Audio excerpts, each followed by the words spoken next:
ಜಪಾನಲ್ಲಿ ನೀವು ಕಸನ ಹೆಂಗೆ ಬಿಸಾಕ್ತಾರೆ ಅಂತ ನಿಮ್ಗೆ ಏನಾದ್ರು ಗೊತ್ತಾ?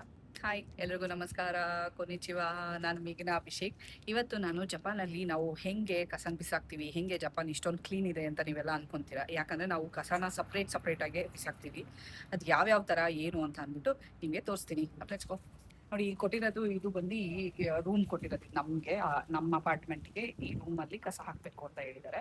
ಇಲ್ಲ ಕೆಲವು ಒಂದೊಂದ್ ಕಡೆ ನೀವು ರೋಡಲ್ಲಿ ನೆಟ್ ಎಲ್ಲ ಹಾಕಿ ಬಿಟ್ಟಿರ್ತಾರೆ ಒಂದೊಂದು ಕಾರ್ನರ್ ಅಲ್ಲಿ, ಸೊ ಅಲ್ಲಿ ಕಸ ಹಾಕ್ಬೋದು. ನಾವಿರೋ ಪ್ಲೇಸ್ ಅಲ್ಲಿ ಬಂದು ಒಂದು ಪಿಂಕ್ ಒಂದು ಯೆಲ್ಲೋ ಅಂತ ನಾವು ಸೆಗ್ರಿಗೇಟ್ ಮಾಡ್ಬೇಕು. ಪಿಂಕ್ ಬಂದು ಬರೀ ಈಗ ವೇಸ್ಟ್, ಅಂದ್ರೆ ನಾವೇನಾದ್ರು ತಿಂದಿರೋದು ಮಾಡಿರೋದು ಹಸಿ ಕಸ ಅಂತ ಏನ್ ಹೇಳ್ತೀರಾ ಇಂಡಿಯಾದಲ್ಲಿ, ಸೊ ಆ ತರದ್ದು ಪಿಂಕ್ ಅಲ್ಲಿ ಹಾಕ್ಬೇಕು. ಸೊ ಎಲ್ಲೋ ಬಂದು ಡ್ರೈ, ಓನ್ಲಿ ಪ್ಲಾಸ್ಟಿಕ್. ಡ್ರೈ ಅಂದ್ರೆ ಬರೀ ಪ್ಲಾಸ್ಟಿಕ್ ಅಷ್ಟೇ, ಅಂದ್ರೆ ಸುಡಕ್ಕೆ ಆಗದೆ ಇರೋಂಥ ಹೂನ ಎಲ್ಲೋದ್ರಲ್ಲಿ ಹಾಕಿ ನಾವು ಬಿಸಾಕ್ಬೇಕು. ನಾನು ಕಸದ ರೂಮ್ ತೋರಿಸ್ತೀನಿ.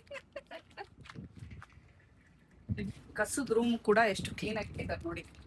ಈಗ ಹಸಿ ಕಸ, ಡ್ರೈ ಕಸ ಬಿಟ್ಟು ಬೇರೆ ಕಸ ಏನಾದ್ರು ಹಾಕಬೇಕು ಅಂದರೆ, ಈಗ ಎಕ್ಸಾಂಪಲ್ ಬುಕ್ಸ್ ಹಾಕಬೇಕು ಅಥವಾ ನೀವು ಯಾವ್ದಾದ್ರು ಬಾಕ್ಸು ಆ ಥರದ್ದೆಲ್ಲ ಮಾಡಬೇಕು ಅಂದರೆ ಸಪ್ರೇಟಾಗೆ ಅದು ಎಲ್ಲ ಬಿಚ್ಚಿ ಡಿಸ್ಪ್ಯಾಚ್ ಮಾಡಿ ಕಟ್ಟಿ ಅದನ್ನು ಅದು ಹಾಕೋ ದಿವಸನೇ ತಂದು ಇಲ್ಲಿ ಇಡಬೇಕು. ನಾವು ಮುಂಚೆ ಎಲ್ಲ ಇಡಂಗಿಲ್ಲ. ವೇಸ್ಟ್ ಬಂದು ನಮಗೆ ವೀಕ್ಲಿ ಟ್ವೈಸ್ ತೊಗೊಂಡೋಗ್ತಾರೆ. ಮಂಗಳವಾರ ಅಂದರೆ ಟ್ಯೂಸ್ಡೇ ಮತ್ತು ಫ್ರೈಡೇಸ್ ತೊಗೊಂಡೋಗ್ತಾರೆ. ಥರ್ಸ್ಡೇಸ್ ಬಂದು ಡ್ರೈ ವೇಸ್ಟ್ ತೊಗೊಂಡೋಗ್ತಾರೆ. ವೀಕ್ಲಿ ಒನ್ಸ್ ಅಷ್ಟೇ ತೊಗೊಂಡೋಗೋದು. ವಾಟರ್ ಬಾಟಲ್ ಕೂಡ ಸಪ್ರೇಟ್ ಮಾಡಿ ಬಿಸಾಕ್ಬೇಕಾಗುತ್ತೆ.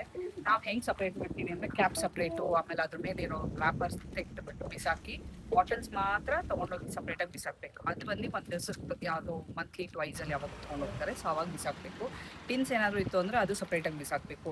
ನೋಡಿ, ಇದು ನಮಗೆ ಕೊಟ್ಟಿರೋ ಚಾಟು. ಇದು ಬಂದು ವಾರ್ಡ್ ಆಫೀಸಲ್ಲೇ ಕೊಡ್ತಾರೆ ನಮಗೆ. ಕಲರು ಇದು ಬಂದು ನೋಡಿ ಫ್ರೈಡೇಸ್ ಹೋಗುತ್ತೆ. ಸೊ ಅಂದರೆ ಬರೀ ಡ್ರೈ ವೇಸ್ಟು, ಇದು ವೆಟ್ ವೇಸ್ಟು. ಅಂದರೆ ಇವೆಲ್ಲ ಒಂದು ದಿವಸ ಇರುತ್ತೆ. ಅದ್ರ ಡೇಟ್ ಪ್ರಕಾರ ನಿಮ್ಗೆ ಆ ಕಲರ್ ಕೊಟ್ಟಿರ್ತಾರೆ ಇಲ್ಲಿ. ಸೊ ಅದ್ರ ಪ್ರಕಾರ ನೀವು ನೋಡ್ಕೊಂಡು ಬಿಸಾಕ್ಬೇಕು. ತರ ಇಷ್ಟು ನಿಮಗೆ ಕಸ ಸಿಸ್ಟಮ್ ಹಿಂಗಿರುತ್ತೆ ಜಪಾನಲ್ಲಿ ಯೂಶಲಿ. ಸೊ ಇದನ್ನೆಲ್ಲ ನೋಡಿನೇ ಹಾಕ್ಬೇಕು. ನೀವೇನಾದ್ರು ಬೇರೆ ದಿವಸ ಹಾಕಿದ್ರೆ ಕೆಲವು ಏರಿಯಾದಲ್ಲಿ ಫೈನ್ಸ್ ಹಾಕೋ ಚಾನ್ಸಸ್ ಇರುತ್ತೆ. ನಿಮ್ಗೇನ್ ಅನ್ಸ್ತು ಈ ಜಪಾನಲ್ಲಿ ಕಸ ಬಿಸಾಕೋದು? ಇಷ್ಟ ಆಯ್ತಾ? ಈ ಸಿಸ್ಟಮ್ ಇಂಡಿಯಾದಲ್ಲೂ ಬಂದ್ರೆ ಚೆನ್ನಾಗಿರುತ್ತೆ, ಕ್ಲೀನ್ ಇರುತ್ತೆ ಅಂತ ಅನ್ಕೊಂತೀರಾ? ಇಷ್ಟೇ ಆದ್ರೆ ವಿಡಿಯೋ ಲೈಕ್ ಮಾಡಿ, ಶೇರ್ ಮಾಡಿ. ಜಪಾನ್ ಕಂಟೆಂಟ್ಗೆ ಫಾಲೋ ಮಾಡಿ ಮತ್ತಾನಿ.